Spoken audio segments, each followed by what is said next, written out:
moon of the week, and this week it's Saturn's moon Enceladus, which has become the focus of much attention in recent years because of the discoveries made by NASA's Cassini probe. And we're going to just have a look at this moon.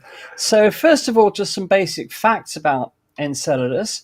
It's the sixth largest moon of Saturn. It orbits between Tethys and Dione. You can see there. That's where it is in relation to the other moons. So it's one of the inner moons of Saturn. It's got a diameter of more or less 500 kilometers. It's not quite spherical, so that the pole-to-pole diameter and the equatorial diameter do actually vary, although not by much, but it's not an exact sphere. It's got a surface temperature of minus 198 degrees Celsius, which makes it incredibly cold, obviously. And it was discovered in 1789 by William Herschel. It has a very high albedo of 0.81. The albedo is the amount of light that is reflected off it by the sun. So it is incredibly bright, and until the space age, it was never really clear why this moon was so incredibly bright, because it reflects nearly all of the sun's light. It orbits actually in one of Saturn's rings, the densest and the most diffuse part of Saturn's E-ring. And you can see the E-ring there. The rings of Saturn are given letters, and that's the E-ring. And it was imaged first close up by Voyagers 1 and 2. This is a Voyager 2 image of Enceladus. Now, after the Voyagers, scientists were left with two questions, really. The first thing that you see when you look at Enceladus, you'll notice that it has a varied terrain with some cratered areas, but the rest of it is very, very smooth. And the fact that it's very smooth indicates that it's a very young landscape. So the question they asked, well, why are there these two types of terrain? Why is there a cratered area and a perfectly smooth area? How did that happen? And also they were intrigued by the fact that Enceladus does orbit within the densest and the most diffuse part of the E-ring. And these were questions that astronomers really wanted to know the answers to. And it had to await the arrival at Saturn of the famous and much missed Cassini probe, because Cassini discovered that in fact Enceladus is venting large amounts of water and water vapor and ice from an area near the south pole of the moon. And this is a false color image, but you can see there that there's a lot of activity going on there. And these plumes, Cassini discovered, were found to originate from fissures in the South Polar region, which were nicknamed tiger stripes. And there you can see emissions coming from those tiger stripes towards the South Pole of Enceladus. And that's where they are in the yellow box. Those are the tiger stripes, sort of parallel fissures towards the South Pole.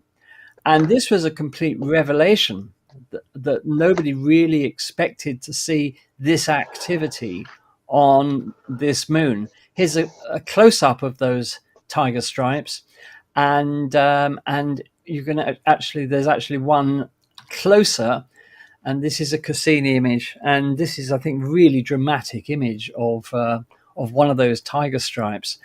And obviously, this is something that was not well understood. Here's a lovely image of a backlit Enceladus, where you can see quite clearly that or those plumes of material emanating from the tiger stripes. And here's a close-up that Cassini did. And, that material is very bright, indicating a lot of ice in it that's reflecting sunlight incredibly. And this, of course, explains the albedo of Enceladus, because some of that material falls back onto the surface to coat the whole moon in ice. But some other quantity of that ejected material escapes into space, where it actually forms the E-ring. So what Cassini discovered was that the whole of the E-ring consists of material that has been ejected from this little moon Enceladus. And there's a lovely image showing that quite clearly with Enceladus in the middle and that arc of material in the E-ring. So this was the first time that a moon near Saturn certainly has ever been seen to act in this way. It's a really, really active moon. And here's an artist's impression of what it might look like if you were actually there. I think that's a lovely painting, and it really does give the impression of that incredible activity going on at the surface. Here's a time lapse of Enceladus when Cassini was approaching it, and you can't miss what's happening there. And here's another one receding from Enceladus with those plumes really brightly illuminated, reflecting a lot of light. So here's what astronomers think is happening. As Enceladus has an icy crust, which isn't shown to scale here, but it's thought to be about 5 kilometers thick. And beneath that ice, there is thought to be a global ocean. So Enceladus is in fact a water world, as are many other or several other moons in the solar system, beneath the global ocean. And nobody knows how deep that global ocean is, but Enceladus is thought to have a rocky core. And that material from the ocean is spurting out of the tiger stripes towards the South Pole. Now, the exact mechanism for that is shown here, that you have tidal heating coming from below, and the water rises through cracks and becomes partially melted below the surface, below the crust, and eventually expands and it vents to the surface, and the melted ice drains back into the ocean from those sort of reservoirs. Now, what happened with Cassini is that the mission managers and the engineers came up with an amazing adaptation of Cassini to enable it to fly through one of those plumes to actually analyze what was in the plumes.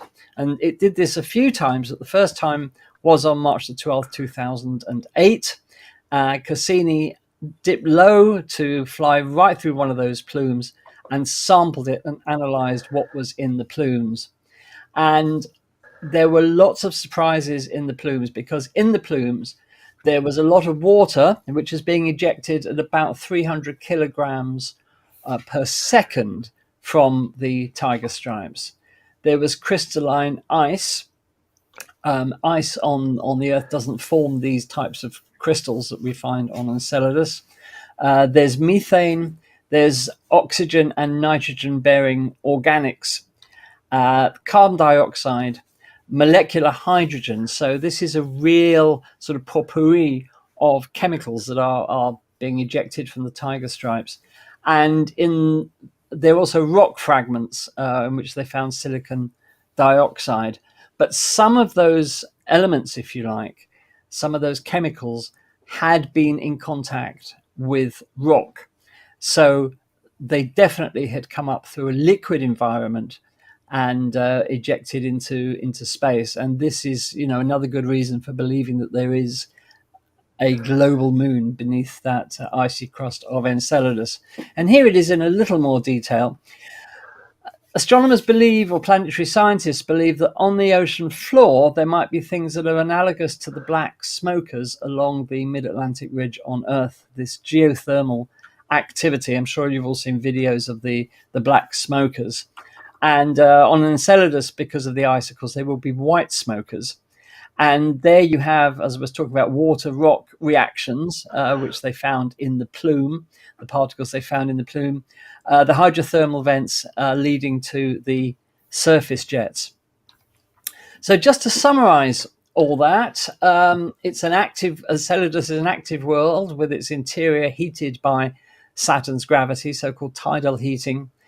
It actually has the purest water ice surface of any body in the solar system, and of course that's constantly being replenished, which explains why the surface is so young and why there are so few craters, because the surface is constantly being resurfaced, if you like, with all of that material falling from the plumes. It has a global underground ocean, and the chemicals and the water vapor and the ice and everything else and the gas actually creates Saturn's E-ring as Enceladus moves round in its orbit around Saturn. And its ocean floor may be home to geothermal features like the black smokers along the mid-Atlantic ridge on Earth. And of course, all of this makes Enceladus a prime candidate for the possible existence of life on this little moon orbiting Saturn. So there you are. That's the moon of the week.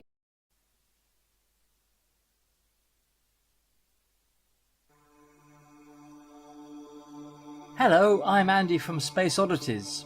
Next to black holes, neutron stars are probably the most bizarre objects in the universe. First predicted in 1934 by astronomers Walter Baade and Fritz Zwicky, it was not until 1967 that they were first actually observed by Jocelyn Bell, now Dame Jocelyn Bell Burnell, then a research student at the University of Cambridge. In these Weird Wonders videos, we're going to enter the weird, wonderful world of neutron stars, where matter, magnetism and gravity behave in ways we can scarcely comprehend. In this first episode of the series, I'll be looking at how neutron stars form. Go out under a starry sky in winter or early spring, and you cannot fail to notice the constellation of Orion, one of the most recognisable in the heavens. At Orion's left shoulder there is a bright star with an obvious orange colour. This is Betelgeuse, a red supergiant star some 600 light years away. Betelgeuse is a truly gigantic star, shown here compared in size to some other giant stars and our Sun, which as you can see is tiny by comparison. Betelgeuse is so vast in size that, despite its distance, astronomers have been able to capture an image of its surface, which is not possible with more than just a few stars. Most stars, even in the largest telescopes, appear as mere points of light. The red giant phase of a star occurs when it nears the end of its life, starts to run out of hydrogen, and puffs up into something monstrous and bloated. This is in fact the fate of our Sun. In 4 or 5 billion years' time, the Sun will be nearing the end of its life and will have expanded to become a red giant star, swallowing Mercury, Venus and very possibly the Earth as well. This picture shows what the Sun may look like from the surface of the Earth when our star becomes a red giant. After millions of years as a red giant, radiation pressure from the core of the Sun will cease and our star will shrink to become a slowly cooling white dwarf star, finally ending its life a cold, dark cinder. But what of stars larger than the Sun? What happens to them? Stars with more than about 8 times the mass of the Sun do not become white dwarfs. Instead, they end the red giant stage of their lives by blowing themselves apart in what's called a Type II supernova explosion, a detonation of such unimaginable magnitude that in just a few seconds the dying star may release more energy than our Sun will emit during its entire 10 billion year life. In this type of supernova, the star blows away its outer layers, leaving just the core of the star behind. Immediately after the supernova explosion, there is no longer any outward radiation pressure from the core of the star. Consequently, in the sudden absence of any resistance, gravity is able to suddenly and violently compress the core, reducing its size from thousands of miles in diameter to just a mere handful of miles across. This process may happen within a few seconds.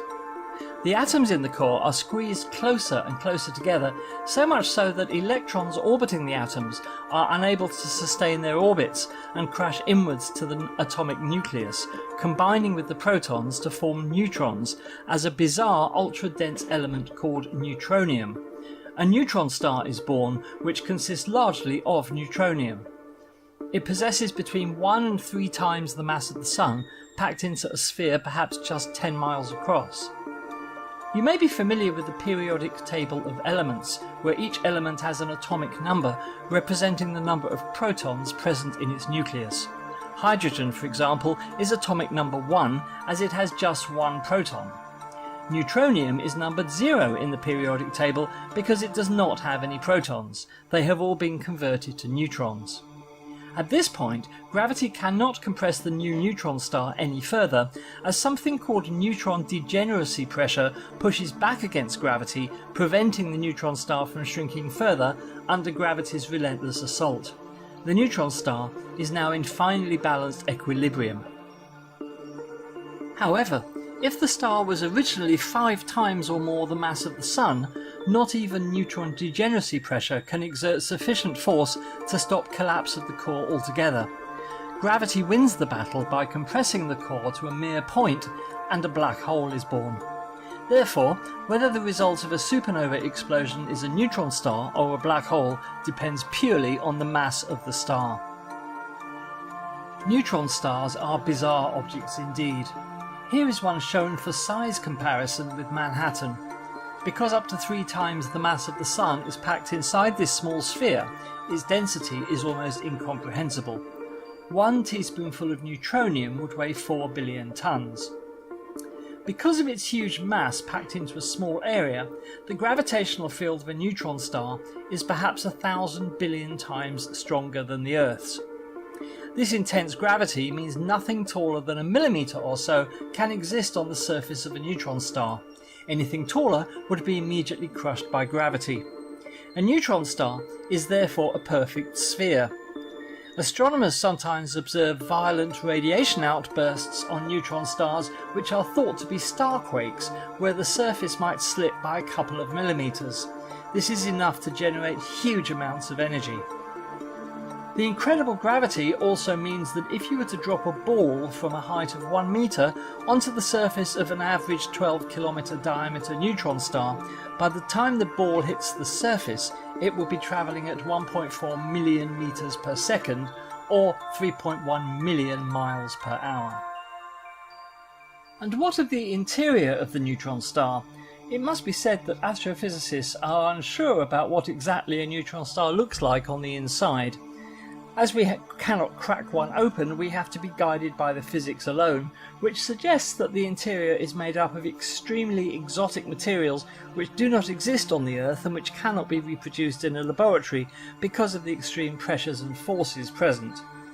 Here's a diagram from NASA showing the possible composition of a neutron star, but we cannot test this model through observations. The starquakes I mentioned earlier might give us an idea in the future of what's going on inside a neutron star, but short of travelling to one and making close-up observations, there's no way to investigate what these bizarre beasts in the cosmic zoo are hiding beneath their surfaces. As the closest neutron star is 170 light years away, or 1020 trillion miles, we won't be travelling to it in the foreseeable future. Well, that's it for the first part in this series of videos about neutron stars. Next time I'll be looking at pulsars, those rapidly rotating neutron stars which fire huge beams of radio energy from their poles like a celestial lighthouse. I do hope you enjoyed this video, and if you have any questions or observations, please don't hesitate to post them in the comments. We hope you can join us, the Space Oddities, on Mondays here on this channel at 8 PM UK time for astronomy news, chat and discussion from our resident panel of experts. We also hope that you'll subscribe to our channel, like our videos and tell all your friends, co-workers and families about us. Well, from me, Andy, until next time, goodbye.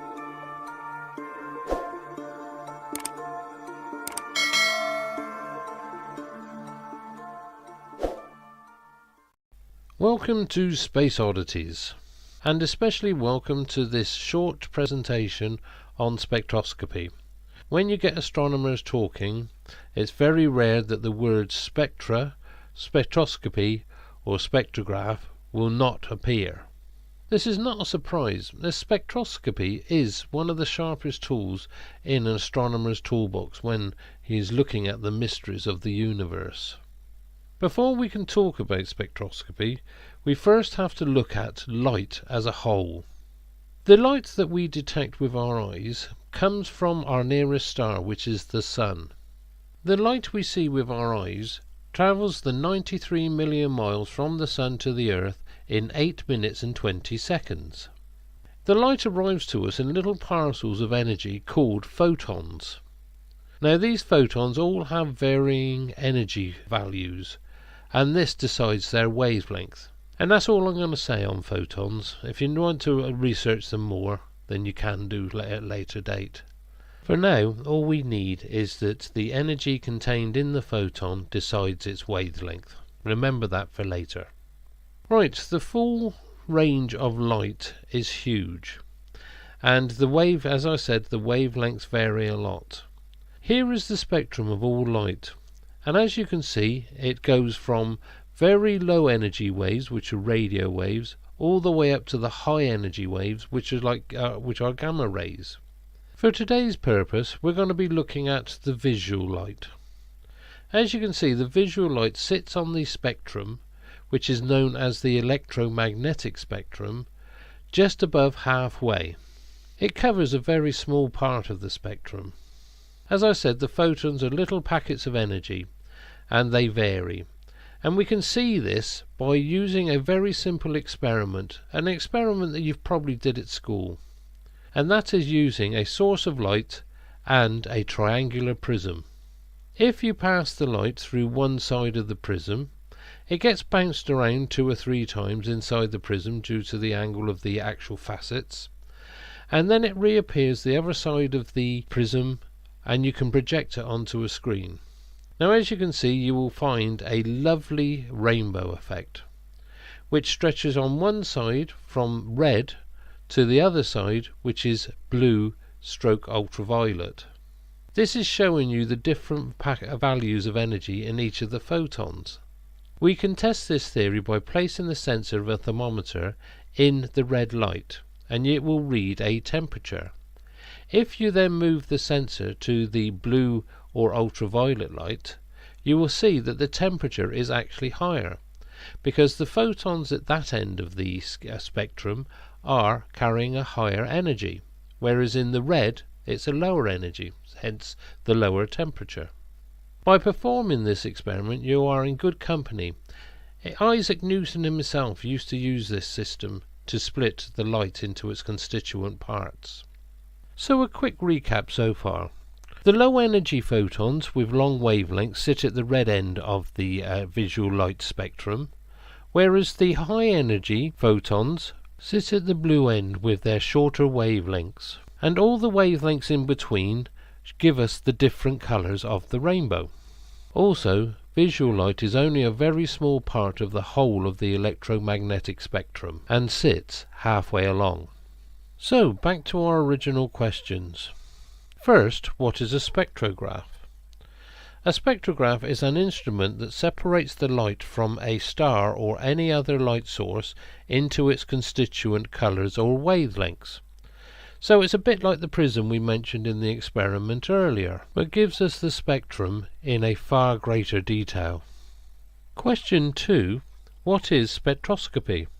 Stellar spectroscopy is the analysis of the lines in the spectra of stars and is by far an astronomer's most important tool for investigating the physical nature of stars.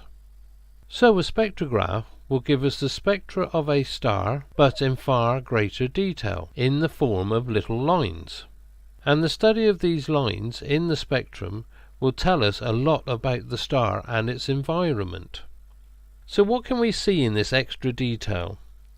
We can see the radial velocities of stars, that is, motion of the star towards or away from Earth. We can calculate relative masses, orbital periods, and orbit sizes of stars in a binary system. We can measure temperatures, atmospheric densities, and surface gravities of stars. Also deduce magnetic fields and their strengths on stars. We can glean the chemical composition of stars, what atoms are present and in what states they exist. We can also watch the sunspot cycles, or should we call that star spot cycles. In that list I mentioned surface gravities of stars and also magnetic fields and their strengths on stars. Well, I'm not going to go into these because I consider this more advanced spectroscopy, and you have to use methods like the Zeeman effects and the Stark effects, so we'll leave that for another day. So back to these lines in the spectrum that give us all this information. The lines we see in the spectrum appear either dark or very bright. The dark lines are called absorption lines, while the bright lines are called emission lines. For our purposes, and to make it easier for me, I'm just going to talk about the dark lines that we see, the absorption lines. So what are absorption lines, and how do they get there? Well, to explain this, I must rewind the clock on the life cycle of the photon. The photon is first produced in the centre of the Sun, and it spends probably the next 100,000 years trying to escape the Sun. But in the centre of the Sun there is so many high energy particles that it's being buffeted around, ricocheted, ping-ponged all over the place. But eventually, if it's lucky enough, it will reach the outer layers of the Sun. Now in the outer layers of the Sun are all the elements that the Sun is producing, and also the elements that were present in the star's maternal gas cloud that gave birth to it. Remember I said each photon carries an energy level, which in turn determines its wavelength. Different energy levels, different wavelengths. Now the elements in the outer layers of the Sun are in a state we call ionized. This is where, when an element is exposed to high energy levels and heat, the energy levels and the heat will actually start to strip away electrons from the atom. For example, let's have a look at iron atoms. If an iron atom is in an ionized state, it will carry an energy. So again, it will have its own wavelength. Now, the photon, which is running the gauntlet of all these elements in their ionized states, if it happens to meet an ionized iron atom, which has the same wavelength as the photon, then the photon will be absorbed. And all the other ionized iron atoms with the same wavelength will also be absorbing all the photons with the same wavelength. This results in a deficiency of photons at that specific wavelength actually leaving the Sun's surface. This means when we project the spectrum onto a screen, you will see lines where the photons that have been absorbed are missing from the spectrum, and hence you get your absorption lines. And this tells us that iron at that specific ionized state exists in the Sun's outer layers. On this slide you can see the absorption lines for different elements. But we can also take this one step further. Let's get back to our iron atom. If the iron atom is exposed to higher energy levels and larger heat temperatures, then more of its electrons will be stripped. With the loss of each electron, it will exist in a different state. These ionized states of the iron will be betrayed in the spectral line also. They will be producing their own absorption lines. So what is this telling us? Not only is it telling us that iron is existing in the outer layers of the Sun, but also it is existing in several ionized states. We can see this in the spectral lines. So that also means that the outer layers of the Sun are at different temperatures in different areas, so that these ionized iron states can exist. If the Sun's outer layers were all one uniform temperature, we would only see one ionized state of iron. So the temperature varies over the surface. Job's a good un. There is a way we can test this. If we go back to the prism experiment we talked about earlier, but this time between the light source and the prism itself, if we place a test tube full of hydrogen and then pass the light through the test tube, then the prism, and project the spectrum onto a screen, you will actually see in the spectrum definite black lines. This is the spectral fingerprint of hydrogen. These element fingerprints in the spectra of the stars tells us so much about the star and its environment and where it actually came from. But I also mentioned that we can actually detect movement by again looking at the absorption lines in the spectra. We do this by using a method which is the light equivalent of the Doppler shift. Now, the Doppler shift we've all experienced. It's when an emergency vehicle is coming towards you with its siren going. As it moves towards you, the pitch gets higher and higher. But as soon as it passes you, the pitch gets lower and lower. This is because as the vehicle comes towards you, the sound waves are actually compressed, increasing their frequency. But as it passes you, the sound waves become stretched, giving them a lower frequency, so the tone drops. Well, light acts in exactly the same way. If a bright object is moving towards you, the light waves actually get squeezed, increasing their frequency, which means the whole shift is towards the blue. If an object is moving away from us, the light waves actually get stretched, and the spectrum moves towards the red. This is called the red/blue shift, and it tells us which direction an object is moving, away or towards us. So what do I mean about red shift and blue shift? It means that when we look at the absorption lines in the spectra, if an object is moving towards us, the whole of the absorption lines will move towards the blue end of the spectrum. If it is moving away from us, the absorption lines will slip towards the red, and this indicates which direction it is moving in comparison to us. But this can be taken one step further. We can also, using exactly the same technique of the red shift and the blue shift, detect small wobbles in the stars themselves. Also, it will tell us if a star has a companion, and by watching their separate orbits, by using the red and blue shift, we can determine their size, their orbital lengths, and their masses. And all this can be discerned from the red and blue shift of the stars. Sunspots will be betrayed by the effects they have on the surface of the star themselves, and by looking at the elements and the states of ionization they are existing in. Also, spectroscopy can be turned towards nebulae and galaxies, again looking at the interstellar medium between all the stars, telling us how old the galaxy and all the elements that exist within the interstellar medium. And all this just from looking at a few black lines on a spectrum of a star. Well, I hope this makes it a little bit simpler for you if you didn't know anything about spectra. And keep an eye out for more of these jargon busters. Hopefully there'll be a few more on their way.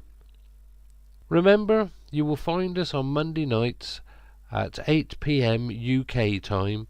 Come and join the panel, and if you have any questions, drop them in the chat and we'll answer what we can. So I hope to see you soon there. Just before you go, just one more amazing wow fact. Now, we all know the universe started with the Big Bang, and not long after the Big Bang, in cosmological times, the universe cooled enough to actually form the first atoms. The first elements formed were hydrogen at 73%, followed by helium at 25%, and a tiny splattering of other elements. This hydrogen produced so early in the universe's history is all the hydrogen it is ever going to have. No more will ever be made. Now, our bodies are made up between 55 and 75% water. Now, water is two hydrogen atoms connected to one oxygen atom. So just think about it. The atoms that are going to make up your body, some of them are almost as old as the universe itself. Isn't that amazing? It's a bit of a wow factor, that. Anyway, we'll hope to see you Monday nights. Everybody please take care, and I'll speak to you soon. Bye for now.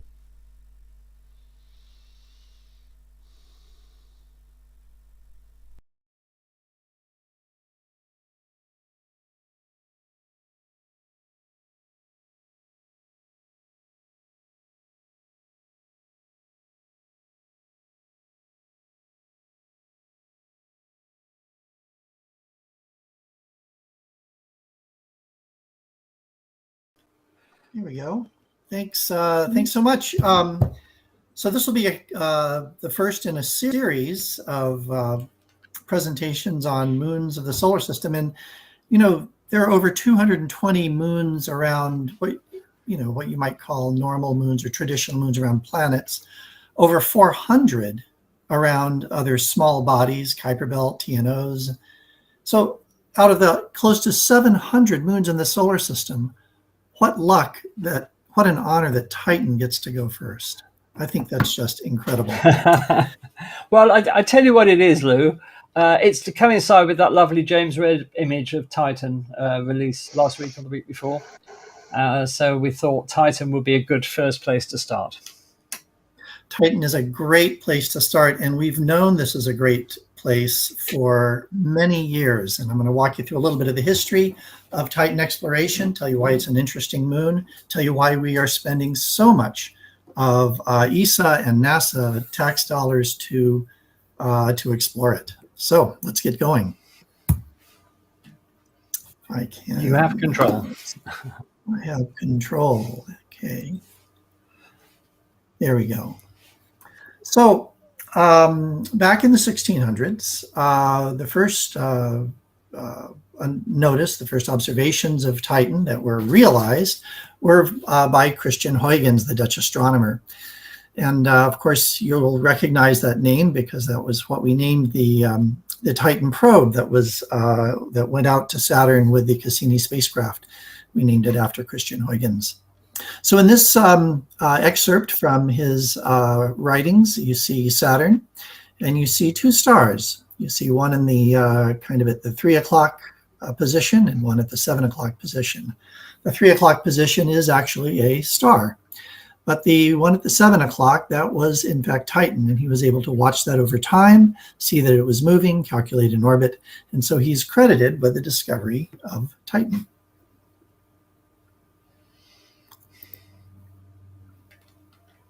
Then in 1907, with better optics, better telescopes, it was noticed that Saturn has a quality called limb darkening. This is an edge effect that you would see in a body that has an atmosphere. So as you're penetrating down further into the atmosphere, rather than going from deep space to solid surface, you see a gradation of intensities. And this was the first indication that that Titan had an atmosphere. So that alone makes it unique among all other moons of the solar system. Then in the 1940s, Gerard Kuiper, who you will recognize, the Kuiper Airborne Observatory was named after, as well as the Kuiper Belt. He had two big things named after him. I'm still waiting for my first thing, but I know it's coming. And he did some spectroscopic observations of Titan and noticed that there was methane, or as you say in the UK, methane, in the atmosphere. See, I'm getting an error message. Something went wrong. Try reloading the page. Can you see the slide? We can see the methane slide, yes. Okay, very good, very good. And we'll continue. So not only does Titan have an atmosphere, now there's methane in the atmosphere. And why is that interesting? For a couple of reasons.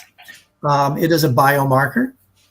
It can be the result of biological activity, or it can be a resource for microbial, let's say, activity. And also, it shouldn't be there. Methane is very volatile and gets broken apart into its component elements of carbon and hydrogen very easily with ultraviolet radiation. So the fact that it is there on Titan is something that makes Titan even more interesting. So just a few facts about Titan. By the way, this is an image that was taken by the Cassini VIMS system, Visual and Infrared Mapping Spectrometer. This image is not what you would see if you were just kind of flying out there and looked out your window. In this image, we're looking through the very opaque photochemical haze that surrounds Titan down into the surface. So we see surface and lower atmospheric features. And you can do this between methane absorption bands in the near infrared. And I'll be showing you other pictures and talking about that quality. But just kind of a Titan 101 here. Diameter of 5150 kilometers. Surface gravity of 1.35 meters per second squared. Most of the atmosphere is nitrogen, predominantly nitrogen, just like a planet we all know and love, with other hydrocarbons and nitriles. The surface pressure 50% greater than the Earth. And because Titan doesn't have as much gravity, its atmosphere is much more extended than Earth's atmosphere. And then, of course, it has all of these Earth-like features with seasons and rain and clouds and lakes and rivers. And you say, wow, what a great place. But it does all of this at a temperature of 94 Kelvin. For you Fahrenheit friends, it's 290 degrees below 0 Fahrenheit. So all of the fluvial and atmospheric evapotransport mechanisms that go on are not with water. They are with other very interesting hydrocarbons. Just as comparison of Titan to all the other moons of Saturn, clearly the largest moon. Not all the other moons of Saturn, but many of the larger ones. And here's a comparison with just other solar system objects. So you see Earth and Venus on the left. Venus is about 95% the diameter of Earth. Mars is about half the diameter of Earth. And Titan is next and bigger than Mercury. So if Titan was not orbiting Saturn, it would clearly be another planet. But it is orbiting Saturn, so we don't count it.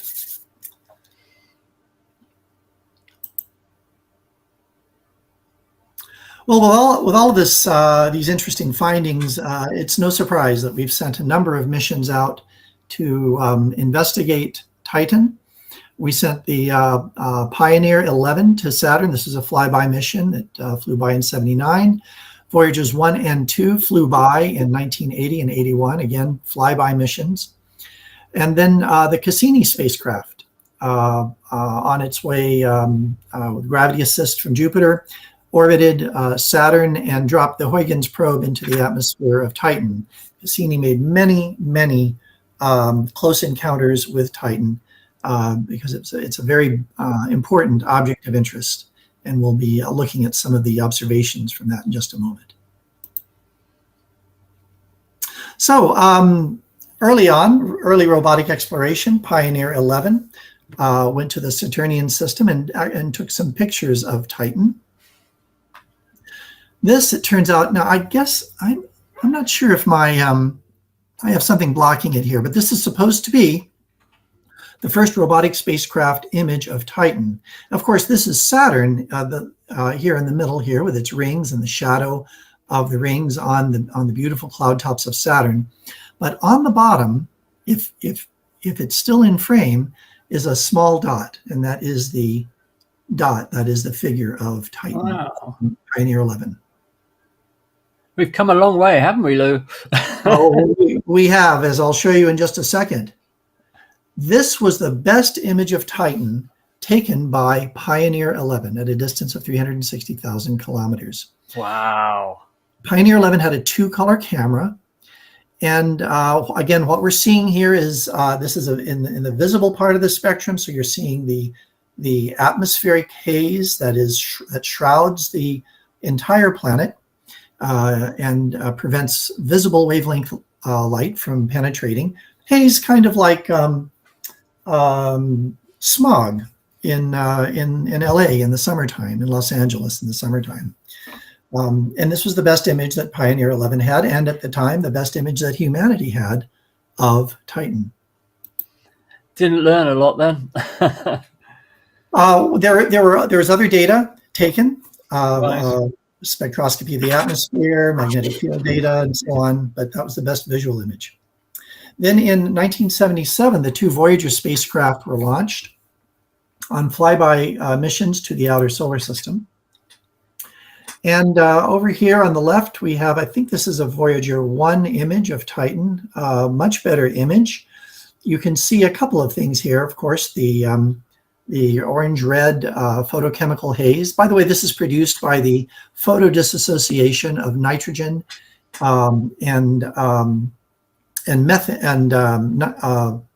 nitrogen and carbon in the atmosphere. And the methane and the nitrogen break into these amazing um, cacophony of chemicals, which makes Titan even more interesting. You see that the top part of the image here of Titan looks darker than the bottom part. And this is not a solar angle effect. This is actually a compositional and particle size effect, because the atmosphere moves wholesale from one hemisphere to the other every Titan year. And Titan year is roughly 29.5 Earth years, just like Saturn, as it is tidally locked to its planet. You can also see on the top here just a little bit, it looks like it's a little bit not quite round at about your 1 o'clock position. And that is the North Polar Hood, which is a region where chemicals build up in the atmosphere in the winter season for that pole. On the right here, you see some models that we've been able to make of the atmosphere of Titan, showing the photochemical haze, the particulates, and the that are produced, the haze layer further down, and then these hydrocarbons and nitriles kind of precipitate down through the atmosphere and act as nucleation sites for other chemicals to glomp onto, and then they fall out onto the surface. Temperature and pressure of the surface is such that methane can evaporate back up and form methane clouds or methane clouds, and so you have a methane cycle here instead of a water cycle that you'd find on Earth. This is just an example of some of the other kinds of data that we got from the Voyager spacecraft. Obviously, this isn't an image. These squiggly lines come from the IRIS, the infrared interferometer spectrometer on Voyager. And this is from the SATAT link on Voyager 1. Very, very close flyby of Titan. That's quite a complicated cacophony of chemicals there, isn't it? It is. It's complicated. It's hard to understand for most people. And so at the daily press conferences, when plus or minus 2 weeks of encounter out at Jet Propulsion Laboratory in Pasadena, California, the imaging team got all of the press and all the oohs and ahs, and we'd show a few of these and nobody cared. But there's an amazing amount of information in here. You can see many of the hydrocarbons and nitriles, HCN, hydrogen cyanide, C2H2, acetylene, CH4, methane, and so on, and ethane, C2H6. Lots and lots of these chemicals that are produced by this prebiotic atmosphere that Titan has. And these images, these little squiggly lines turned out to be very important in understanding the birth and evolution of Titan. Just out of interest, how does that compare at all with what New Horizons found at Pluto? In some ways, it does. For example, Pluto has a detached haze layer. We haven't shown that quite yet here. That Titan also has. Pluto's chemistry is different. It's colder, if you can imagine being colder than this. Oops, let's cancel that. But it also has many of the chemicals that we see here. Yes, and I think it deserves its planet status just from that alone. Indeed.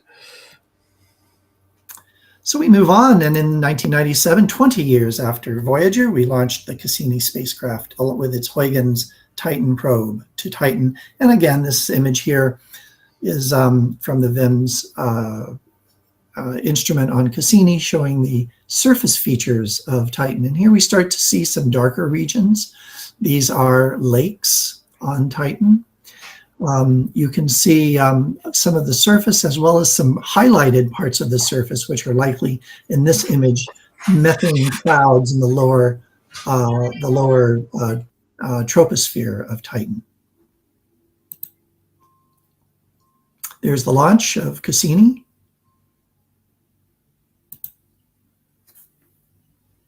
Oops.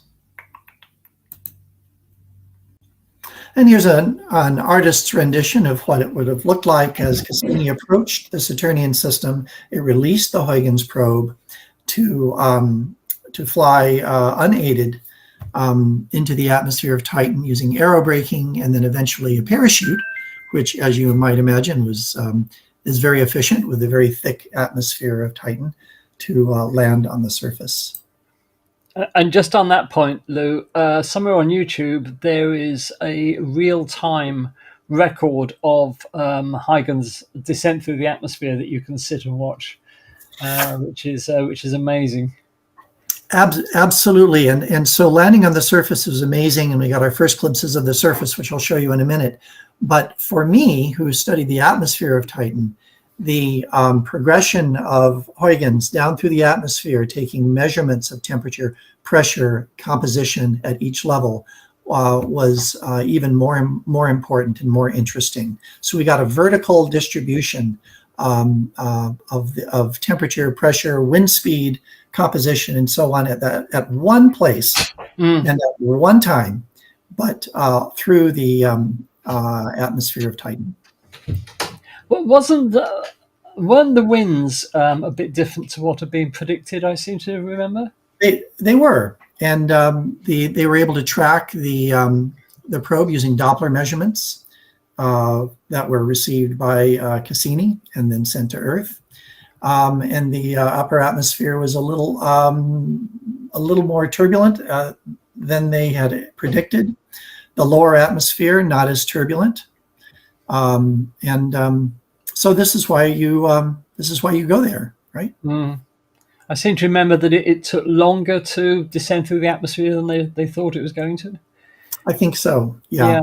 We had just our models from what little we knew from Voyager and from ground base and Earth orbiting observations. Yeah. And I'll show you some of those in a few minutes as well. Okay.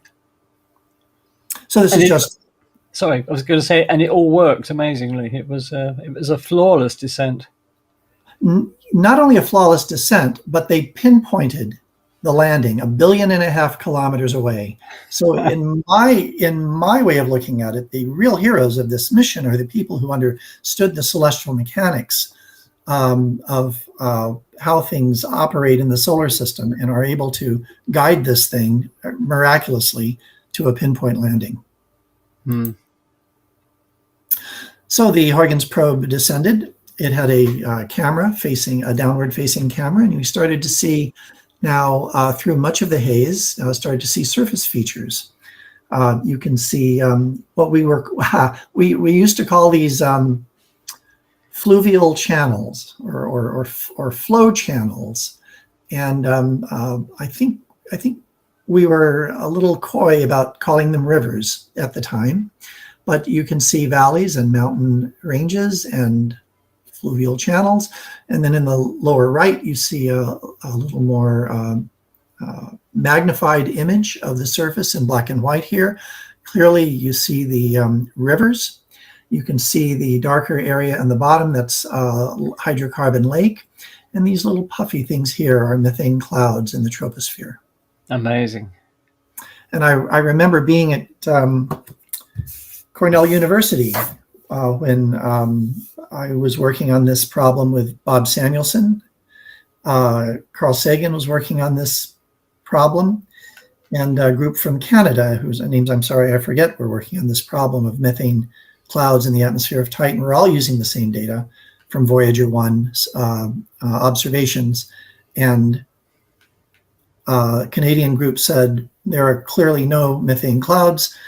Sagan and Thompson said, yes, there are. And Bob and I said, I don't think we know yet. And it turns out there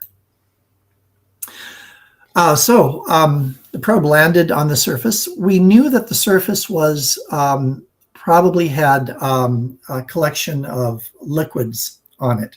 And we knew that from atmospheric modeling from the Voyager data, also from active radar measurements from Arecibo, where we bounced radar signals off the surface to see what the scattering profile looked like. And so Huygens was designed to not only land on a hard surface, but a mushy surface or in a lake. And it turns out that it landed in something kind of marshy. What you see here are rocks, probably water ice, covered with tholins, these atmospheric prebiotic chemicals, hydrocarbons, and nitriles, and so on that are falling down through the atmosphere.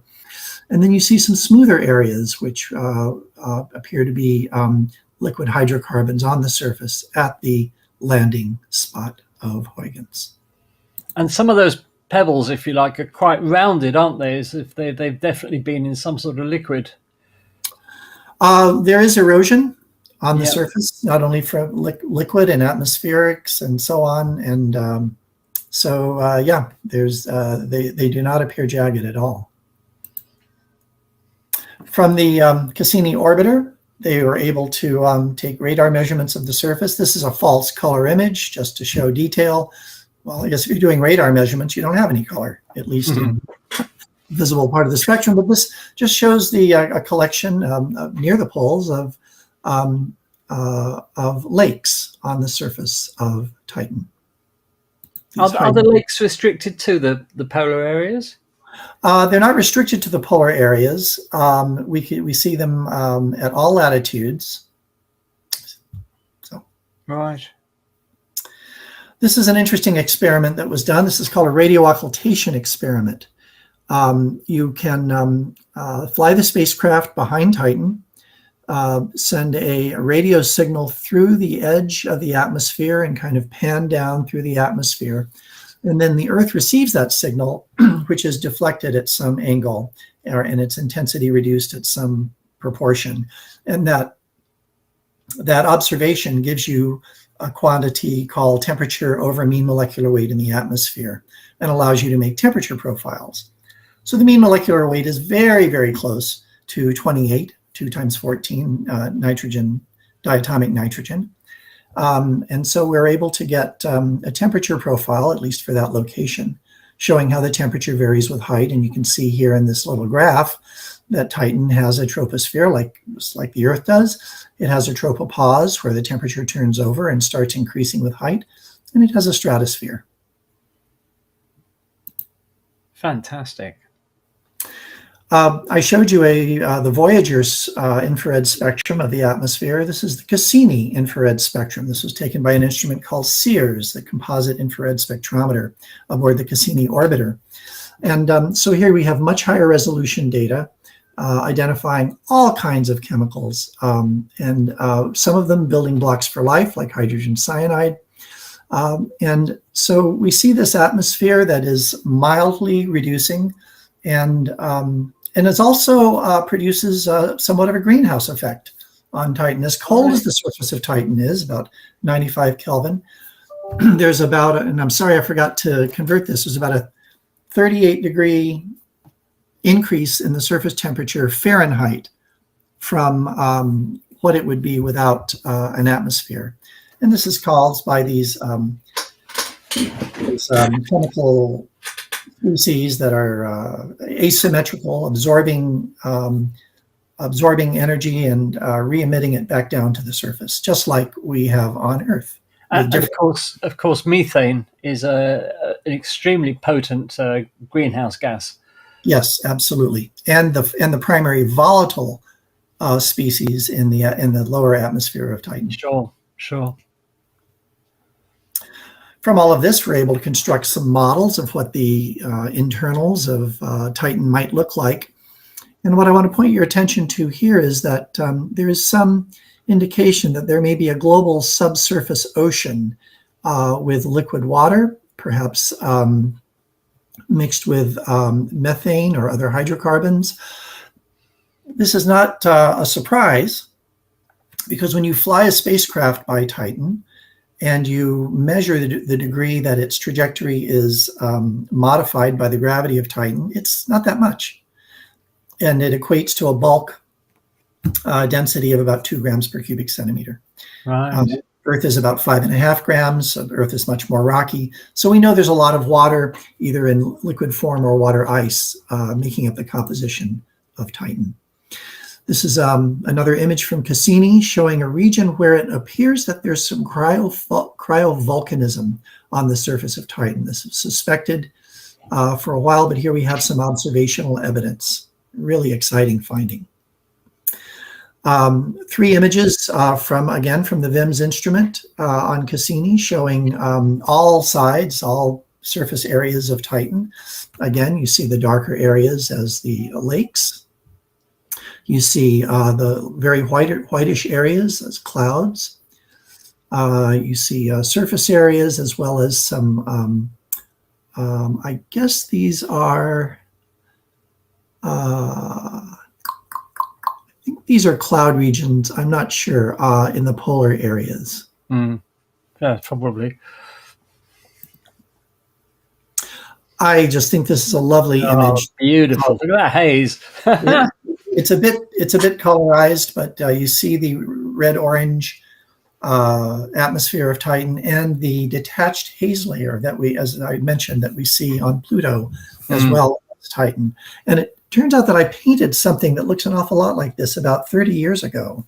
Really? So I wonder if it was, prolific. This is one of my favorite images.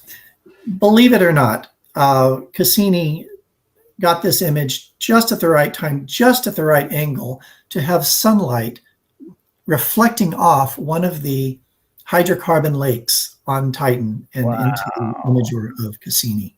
Just remarkable. Is that reflection actually an image of the sun?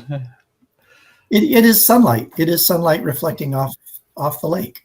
Yeah, but that bright spot is are we looking at a direct reflection of the sun? That's amazing. Oh, well, I don't know if that's, I wouldn't say that is an image, a spatially resolved image of the sun. I think that's a gradation in. Yes, probably, yeah. But it's very bright, isn't it? Amazing. Titan is an incredible world. It is. So this is an interesting place. It has water, liquid water probably, models indicate, below the surface. It has a prebiotic atmosphere. It has lakes and rivers and seasons and winds and, what do you want out of a body in the solar system? And so we're spending some more tax dollars, at least of the American tax dollars, to go take an even closer look. And this is the Dragonfly mission that will launch, I believe, in 1996. I'm sorry, 2026. 2026. I'm dating myself a little here. This is actually an octocopter.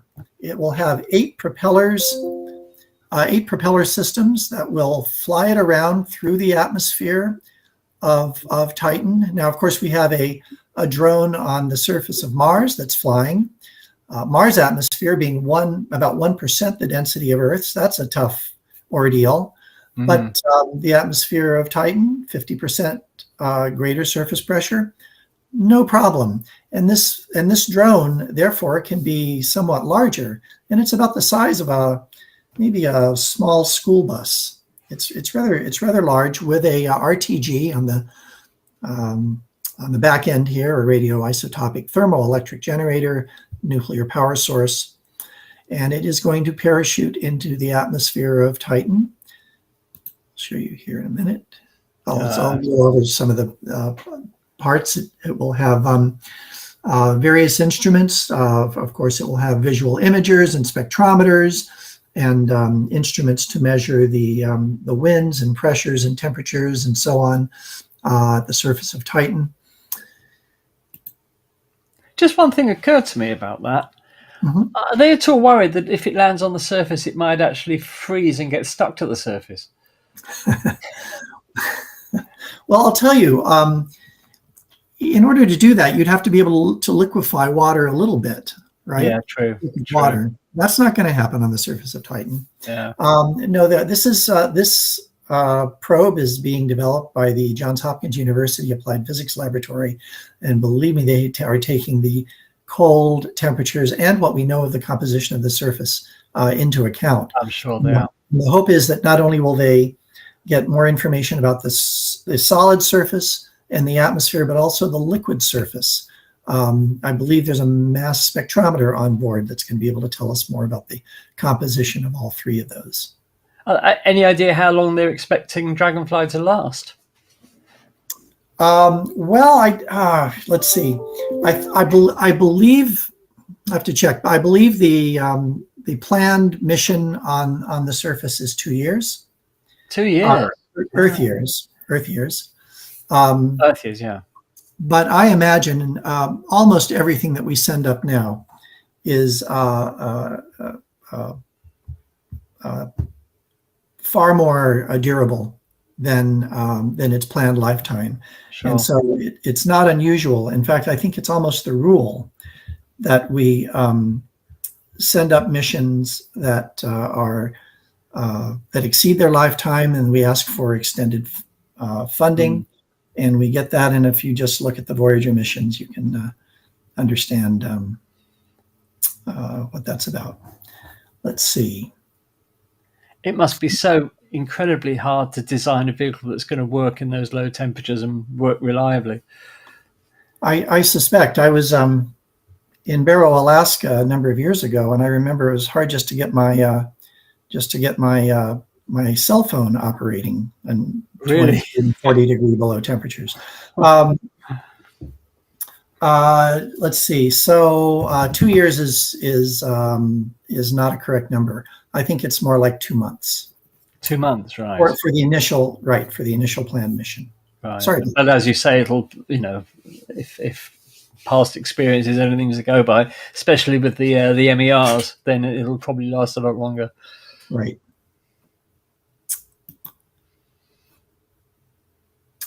Just a indication of how it plans to get there. Many gravity assists. That means you don't have to have as large a booster, and you can do this more energy efficiently. It will begin aerobraking through the atmosphere of Titan, and then it will open a parachute that will slow it down until it's able to drop its heat shield.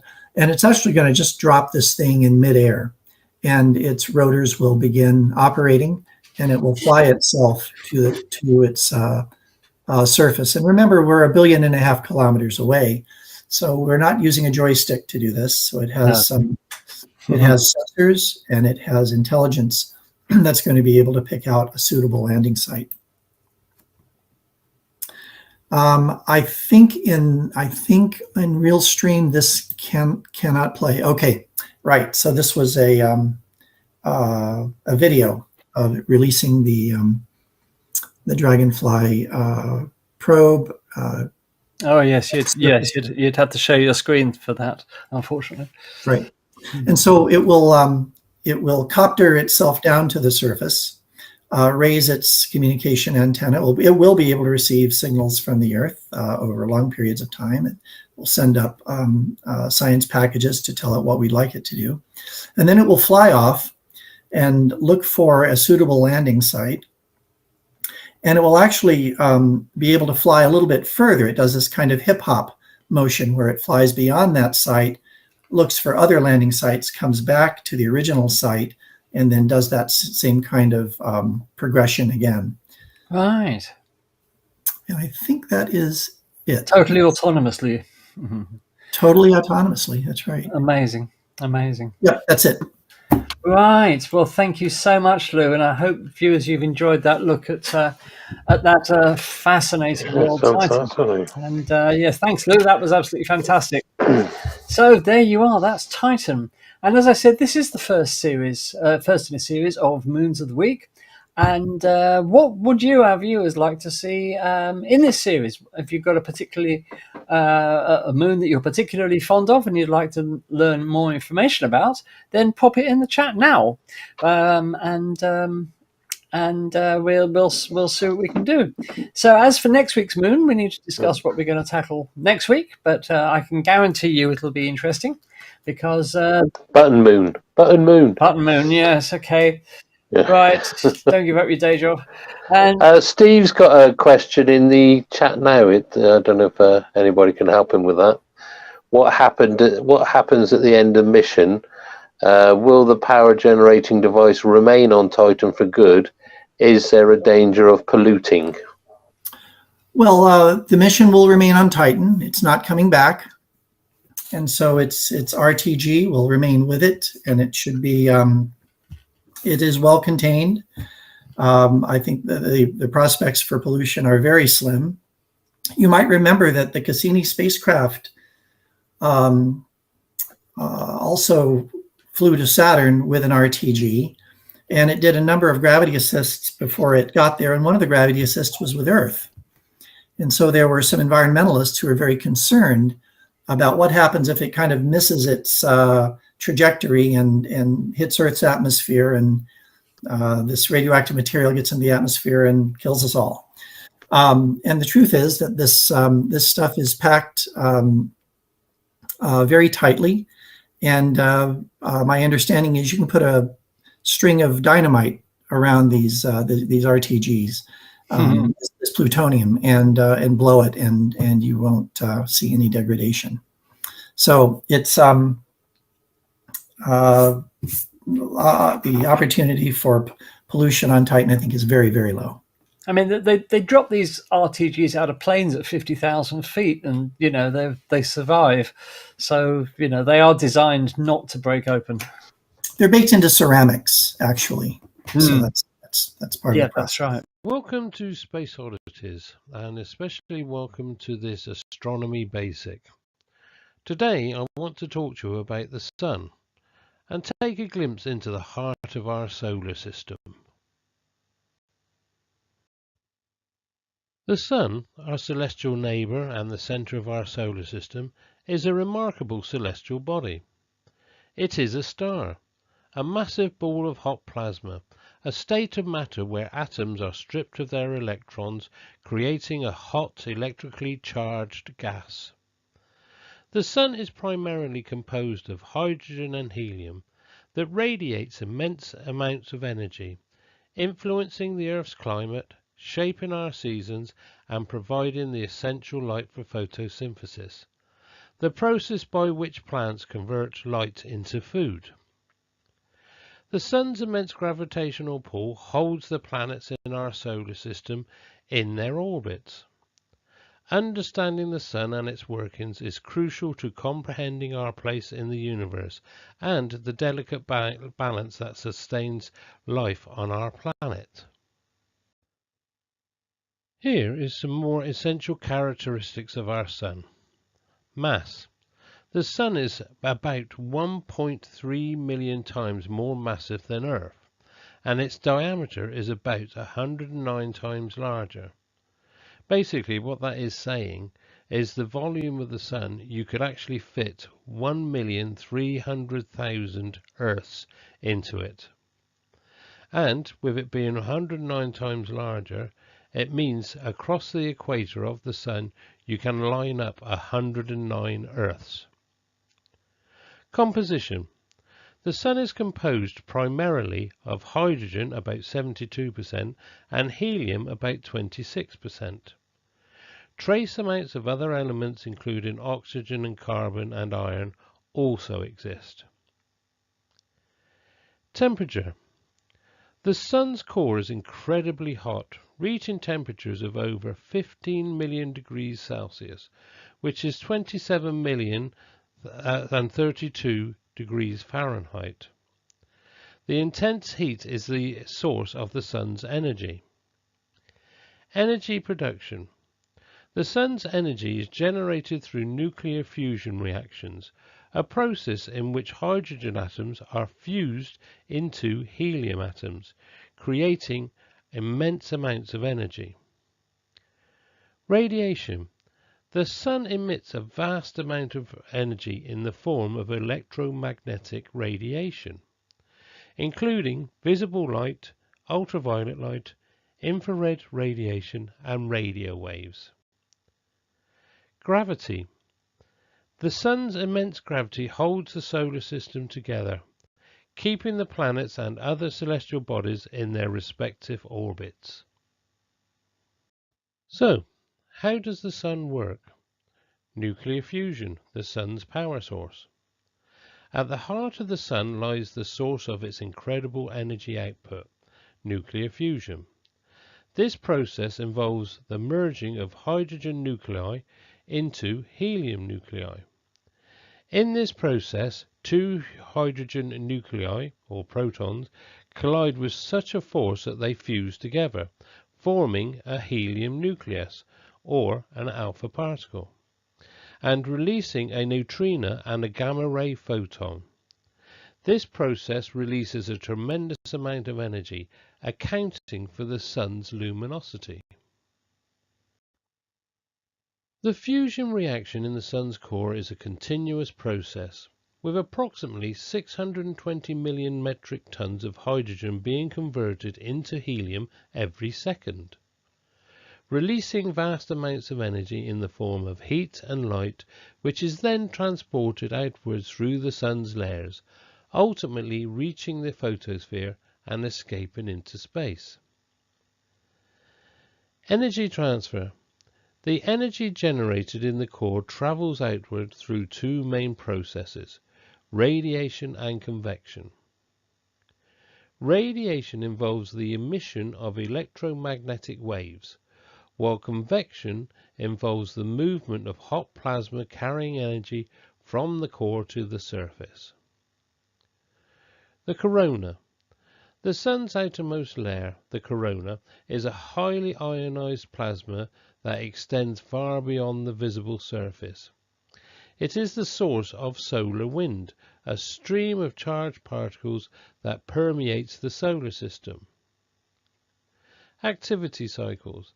The Sun's activity, including sunspots, solar flares and coronal mass ejections, varies in a cyclical pattern, with an average period of about 11 years. These events are driven by changes in the Sun's magnetic field. Now let's take a look at the composition and structure of the Sun, the solar interior. The Sun's structure is remarkably intricate, encompassing a vast range of layers and phenomena that contribute to its overall functioning. From the core, where nuclear fusion powers the Sun's energy output, to the outermost layers that unleash solar flares and coronal mass ejections, each component plays a crucial role in the Sun's dynamic nature. In the center we have the core, the Sun's densest and hottest region, where nuclear fusion reactions relentlessly convert hydrogen nuclei into helium nuclei, releasing immense amounts of energy. The Sun's core, located at its center, is the hottest and densest part, reaching temperatures of up to 15 million degrees Celsius. That is followed by the radiative zone. Surrounding the core, the radiative zone acts as a vast heat transfer medium, transporting energy through the Sun's interior by radiation in the form of photons, similar to how heat travels through a pot of hot water. This is then followed by the convection zone, located above the radiative zone. The convection zone carries the movement of hot plasma upwards and cooler plasma downward through convection currents.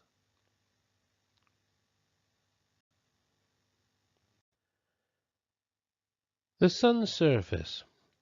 The photosphere is the visible surface of the Sun, the layer that we see when we look at it with the naked eye, where radiant energy escapes into space in the form of light and heat. The photosphere is characterized by a granular texture, with bright granules representing rising hot plasma and dark intergranular lanes representing sinking cool plasma. It is a thin layer, only about 100 kilometers thick, but it is the source of most of the Sun's energy that reaches Earth. The photosphere is a turbulent region with frequent convection cells, which creates the familiar granulation pattern visible on the solar surface. Above the photosphere comes the chromosphere, the solar atmosphere, a thin reddish layer above the photosphere extending up to about 10,000 kilometers.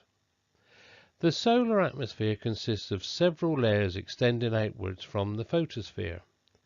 The chromosphere is a layer immediately above the photosphere, is a thin reddish layer that becomes visible during total solar eclipses. It is the source of solar prominences, towering structures of hot plasma that can extend vast distances from the Sun's surface. The final layer is the corona, a superheated atmosphere. The corona is the outermost layer of the Sun's atmosphere, a vast extended region of extremely hot plasma that can reach temperatures of millions of degrees Celsius, extending far into the solar system. It is only visible during total solar eclipses, as its brightness is far fainter than that of the photosphere. It is the source of solar flares and coronal mass ejections. The corona is also the source of the solar wind, a continuous stream of charged particles that flows outwards from the Sun and interacts with the Earth's magnetic field, creating auroras and influencing space weather. Let's look how the Sun influences the Earth. The Sun's influence extends far beyond its visible presence in the sky. Climate and weather. The Sun's energy drives Earth's climate and weather systems. It heats the atmosphere, which in turn heats the oceans, driving ocean currents and influencing precipitation patterns. Photosynthesis. Plants rely on sunlight for photosynthesis, the process of converting sunlight into chemical energy. This process is essential for sustaining life on Earth. Space weather. The Sun's activity can affect Earth's atmosphere and magnetic field, disrupting radio communications, affecting satellites, and causing auroras. Solar radiation. The Sun's radiant energy is absorbed by Earth, providing warmth, which helps maintain the Earth's habitable climate. Solar wind. The Sun emits a constant stream of charged particles called the solar wind, which can affect Earth's magnetosphere, influencing communication systems and satellite operations. Coronal holes. These are sources of enhanced solar winds.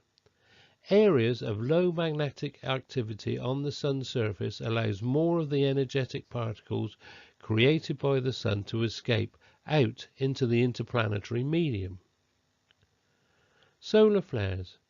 Sudden bursts of energy from the Sun, capable of disrupting power grids and radio communication. Coronal mass ejections. Large expulsions of plasma from the Sun's corona, potentially causing geomagnetic storms that can disrupt power grids and high-frequency radio communications.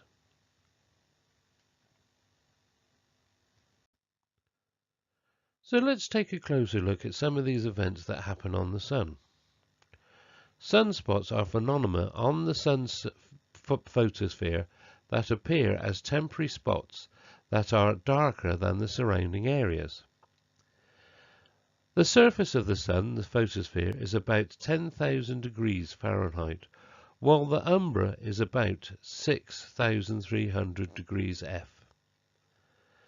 They are regions of reduced surface temperature and are caused by concentrations of magnetic flux that inhibit convection. In other words, they prevent the hot plasma from rising to the surface in that area due to convection. Hence, a lower temperature is seen in that area.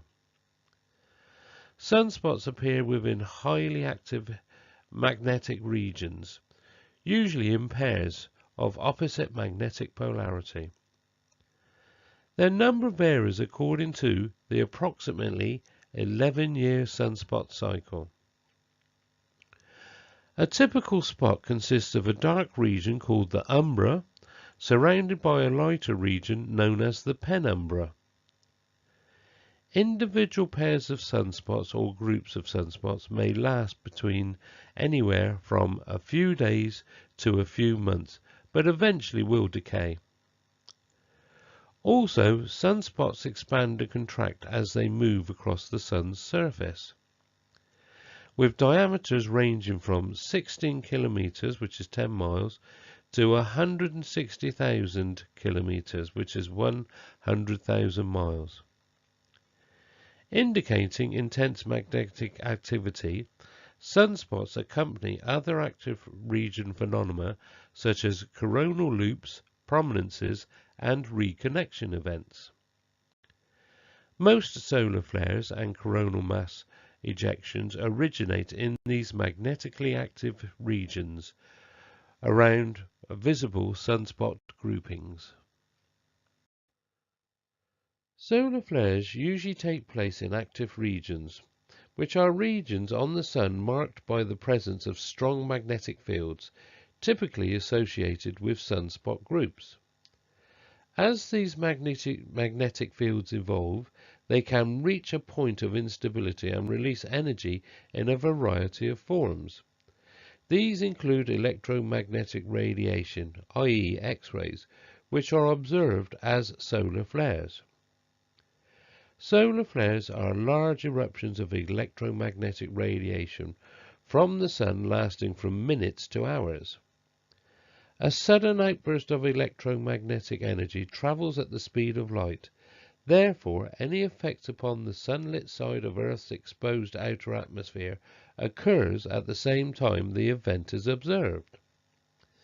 The increased level of X-ray and extreme ultraviolet, also known as EUV, radiation results in ionization in the lower layers of the ionosphere on the sunlit side of the Earth, and this will cause radio interference or even blackouts.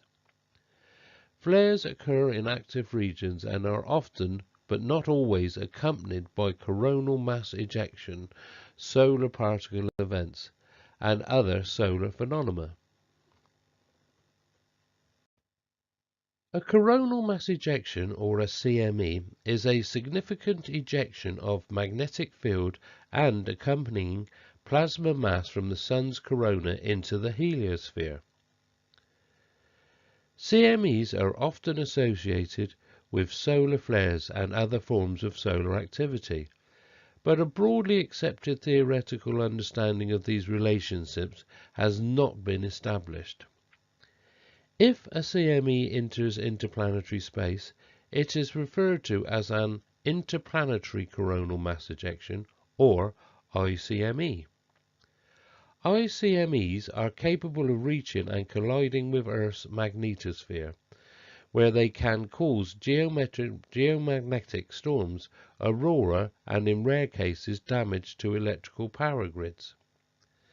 The largest recorded geomagnetic perturbation, resulting presumably from a CME, was the solar storm of 1859, also known as the Carrington event. It disabled parts of the newly created United States telegraph network, starting fires and shocking some telegraph operators. Coronal holes appear as dark areas in the solar corona in extreme ultraviolet, which is EUV, and soft X-ray solar images. A coronal hole is a temporary region of relatively cool, less dense plasma in the solar corona, where the Sun's magnetic fields extend into interplanetary space as an open field. Compared to the corona's usual closed magnetic field that arches between regions of opposite magnetic polarity, the open magnetic field of a coronal hole allows solar wind to escape into space at a much quicker rate. This results in decreased temperature and density of plasma at the site of the coronal hole, as well as an increased speed in the average solar wind measured in interplanetary space. If streams of high-speed solar wind from coronal holes encounter the Earth, they can cause major displays of aurora. Near solar minimum, that is when activities such as coronal mass ejections are far less frequent, Solar wind streams are the main cause of geomagnetic storms and associated aura. All these events create various energy levels and temperature ranges which stretch all the way across the electromagnetic spectrum. So to be able to view all these events, we need to look at the Sun in different wavelengths. In this image on the left you can see the Sun in visual light, and you can just see the sunspots. On the right is an ultraviolet image, and you can see far more detail and events that are happening on the actual Sun's surface. This slide shows images of the Sun all taken at the same time and at different wavelengths. They range from visual light all the way up to X-rays. You can see every image is different. It is showing us a different layer of the Sun, with all the different activities and the temperatures that are happening within those regions. If you look underneath, you can actually see what is being exposed by each wavelength. The Sun is a dynamic celestial body, constantly exhibiting various phenomena related to its magnetic field and the movement of plasma within its atmosphere. These phenomena, including sunspots, which are dark blemishes on the photosphere that are cooler than the surrounding plasma, solar flares, sudden bursts of intense electromagnetic radiation and high-energy particles, and coronal mass ejections, CMEs, large eruptions of magnetized plasma from the corona that can travel vast distances into the solar system. The Sun's future. Evolution. The Sun is a middle-aged star, having existed for about 4.5 billion years. It will continue to shine for billions of years more, but as it ages, its luminosity will increase, and its surface will become more active. Red giant phase. In about 5 billion years, the Sun will enter its red giant phase, expanding to engulf Mercury and Venus. Earth will likely be vaporized, and life as we know it will cease. White dwarf. After the red giant phase, the Sun will collapse into a white dwarf, a small dense star with very high surface temperature. It will slowly cool over time until it fades into darkness. Conclusion. The Sun, our celestial neighbour and the source of life on Earth, is a magnificent celestial object that continues to amaze scientists with its complex structure and dynamic behaviour. Its immense energy sustains life on Earth and shapes the dynamics of our solar system. Its energy powers our planet, shaping our climate and influencing our daily lives. As we continue to study the Sun, we uncover more about its mysteries, gaining a deeper understanding of the universe and our place within it. If you feel inclined to delve deeper into the workings of the Sun, or just to learn a bit more about space weather, I can highly recommend Dr. Tamitha Skov on YouTube. Or, if you just want to follow the space weather or the Sun's activity, here are a few apps that are all free for you to follow. Well, I hope you enjoyed that, and hope you learned something. And I'll see you again next time. Everyone take care. Bye.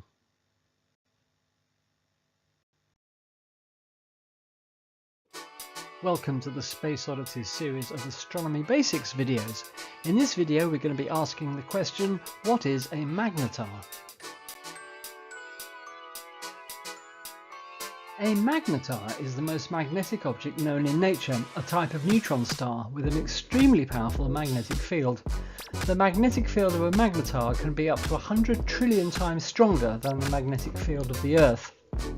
A magnetar at the distance of the Moon could pull the keys from your pocket or wipe the magnetic strip on your credit card. If you approached a magnetar to within 600 miles of its surface, its magnetism would, quite literally, dissolve all the atoms in your body, leaving you as just a cloud of electrons and ions. Magnetars have distinct properties which distinguish them from other astronomical objects. They are a type of neutron star, but with a few differences. They're very dense. A magnetar has a mass about 1.4 times that of the Sun, but it's only about 20 kilometers in diameter. They're very hot. The surface temperature of a magnetar can be up to 100 million degrees Celsius, and magnetars are very fast rotating. A magnetar can rotate once every few seconds.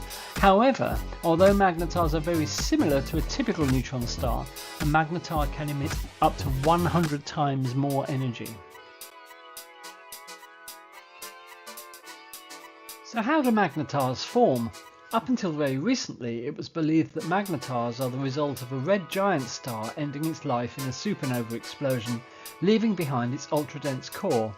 In other words, a magnetar is a neutron star, much the same as others, but with the addition of an incredible magnetic field. However, recent research seems to suggest that in fact magnetars may not result from red giants at all, but from another, rare type of star.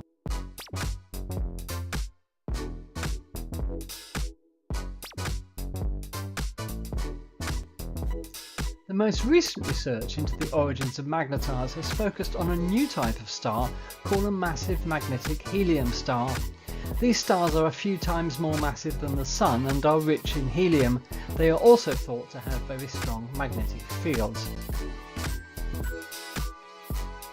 In a study published in the journal Science in August 2023, astronomers found that a massive magnetic helium star called HD 45166 is likely to become a magnetar. The star is located about 3,000 light years away from the Earth in the constellation of Magnetars. The astronomers studied the star using multiple telescopes, including the European Southern Observatory's Very Large Telescope. They found that the star has a mass of about 3.5 solar masses and a surface temperature of about 20,000 degrees Celsius. Astronomers believe that massive magnetic helium stars must be rare, because to date only around 30 magnetars have been discovered in our galaxy. However, as yet astronomers know little about these strange stars and the process whereby they form magnetars, if indeed that's what they do, which is by no means certain at the moment. Far more research is needed to establish why these stars have such strong magnetic fields in the first place. Magnetars and fast radio bursts. Fast radio bursts, or FRBs for short, are bright bursts of radio waves that come from distant galaxies all over the sky, their distribution seemingly random. They typically last for just a few milliseconds and can carry more energy than the Sun puts out in a year. They are incredibly mysterious and their origin is still unknown. However, there is growing evidence that magnetars may be the source of FRBs. There are several lines of evidence that support the link between magnetars and FRBs. First, the timescales of FRBs and magnetar outbursts are similar. Second, the locations of FRBs are consistent with the locations of magnetars. And third, the energy emitted by FRBs is similar to that emitted by magnetar outbursts. In 2020, astronomers detected a bright radio burst from a magnetar called SGR J1935+2154, which is within our own galaxy, the Milky Way. This burst was very similar to an FRB, and it provided strong evidence that magnetars can indeed be the source of FRBs. However, not all astronomers are convinced that magnetars are the only source of FRBs. Some astronomers believe that FRBs could also be caused by other objects, such as neutron stars with weaker magnetic fields or black holes. More research is needed to definitively determine the origin of FRBs. However, the evidence is mounting that magnetars are a likely culprit. Here are some of the key similarities between magnetars and FRBs. Both are extremely energetic, both are short-lived. Both are thought to originate from distant galaxies. Both are thought to be caused by magnetic fields. However, there are also some key differences between magnetars and FRBs. Magnetars are known to exist, while FRBs are still a mystery. Magnetars are thought to be relatively rare, while FRBs may be more common. Magnetars emit a wide range of frequencies, while FRBs are only seen at radio frequencies.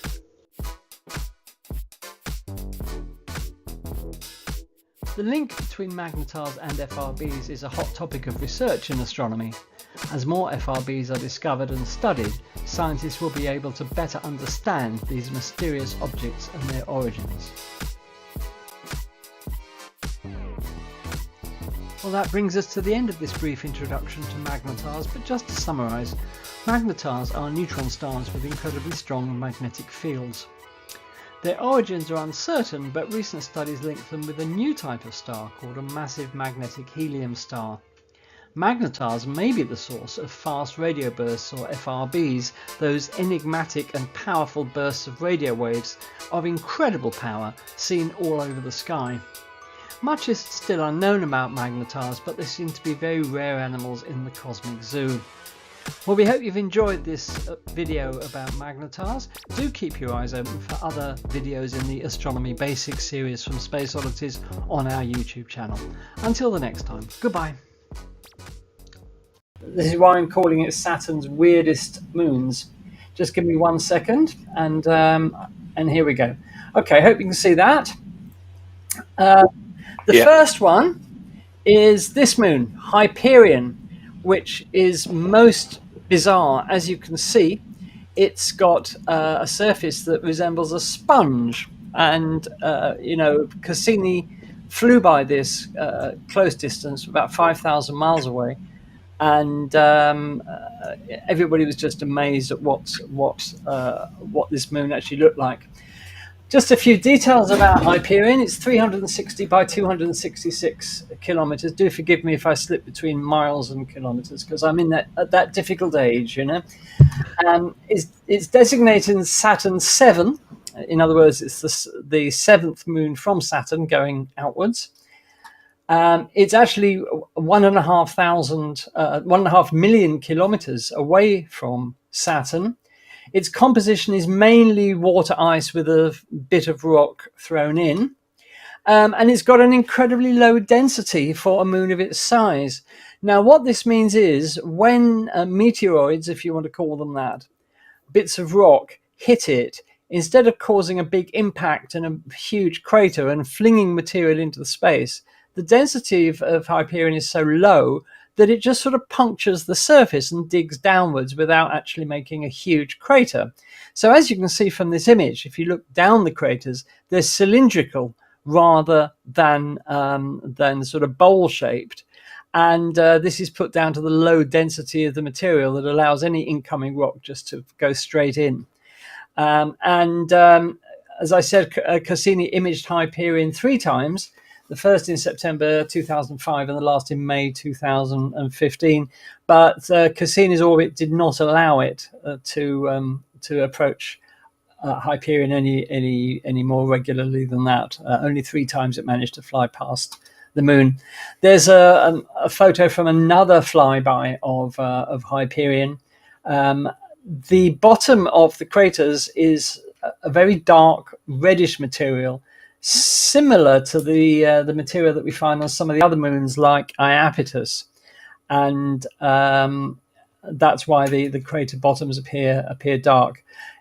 Complex organics are found in this material on some of the other moons, so it's to be assumed it's virtually the same here. And speaking of Iapetus, I mean, Iapetus is a weird body. Iapetus, those of you of a certain age may remember that in the book 2001: A Space Odyssey, it actually took place at Saturn rather than Jupiter in the book. In the film, it was Jupiter, but the special effects team couldn't come up with a realistic method in those days, back in the mid-60s, of representing Saturn's rings. So they moved the location of the final act of the film to Jupiter, but in the book it was Saturn, and Iapetus is featured in the book because Arthur C. Clarke, who wrote the book, being a man of astronomy, he knew exactly what was odd about Iapetus, and what's been known for a very long time is that Iapetus is dark on one hemisphere, very dark, and very bright on the other hemisphere. And what Cassini found when it got there, as you can see in this image, is almost all of the way around the equator, there's this ridge. It looks like two halves of a moon have sort of been welded together, and that's the weld line. So this is certainly extremely odd. I'll talk about the ridge in a moment.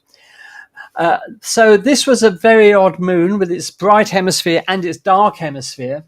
It's 1492 by 1424 kilometers, so nearly spherical. It's designated Saturn 8. It's 3,560,000 odd kilometers from Saturn. Its composition, again, is mainly water ice with some rock thrown in.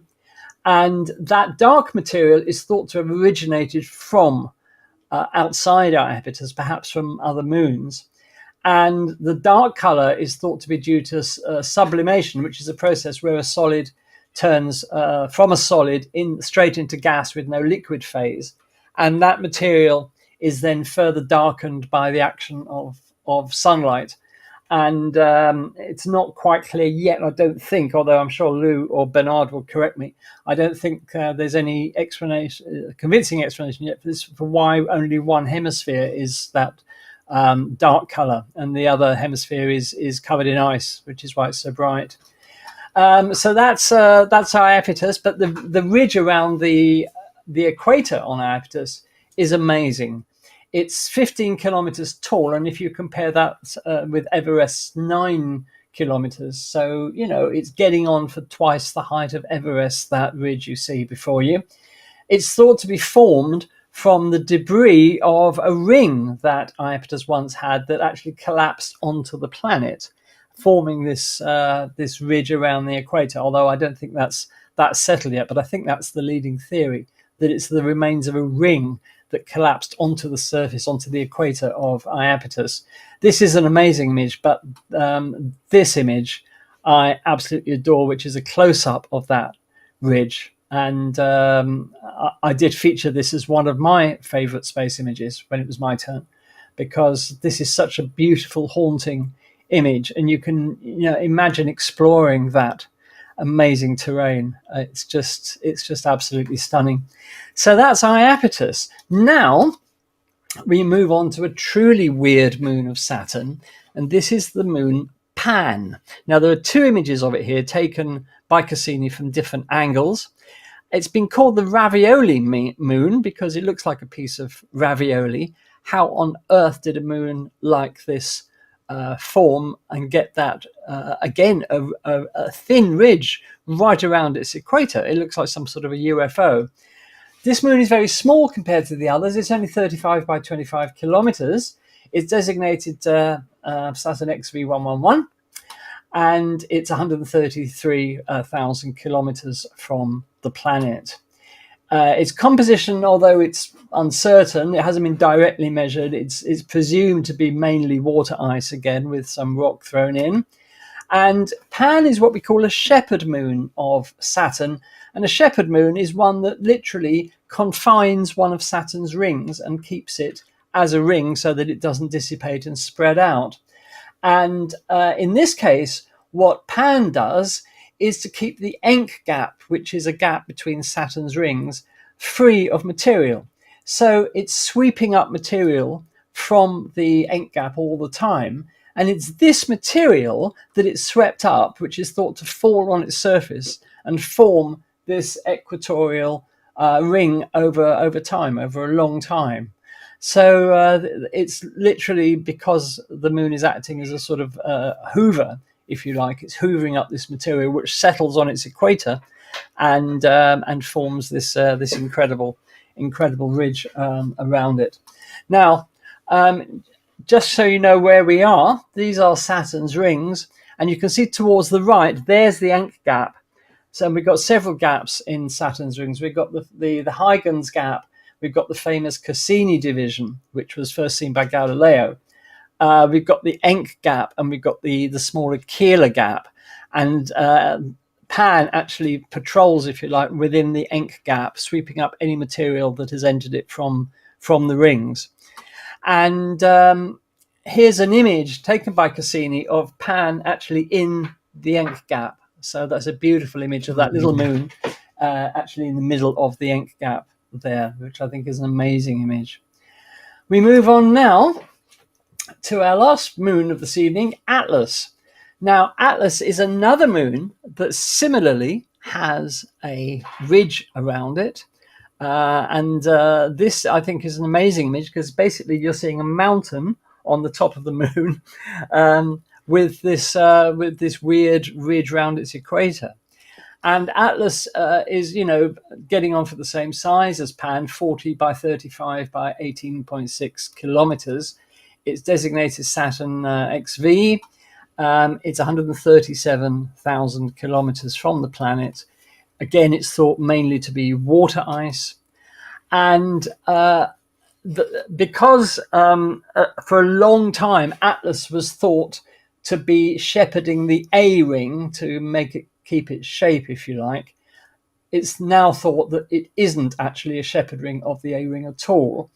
And latest information indicates that the ring is kept in its within its limits, if you like, by the action of three other moons, Prometheus, Janus, and another one I can't remember. So Atlas is not actually a shepherd moon. But in that case, how did it get that? If it's not picking up material like a shepherd moon does, how does it actually get that ridge around its equator? Well, something that Cassini discovered in 2004 was this ring of material that is actually within the orbit of Atlas. And this is the material that Atlas has swept up and has formed that ridge around its equator.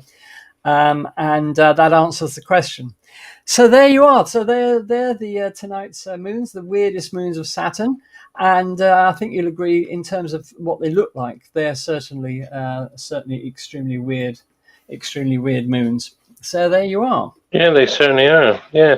And was there ever, when you mentioned the last group, the three, you said, what was it? You said Prometheus, Epimeth.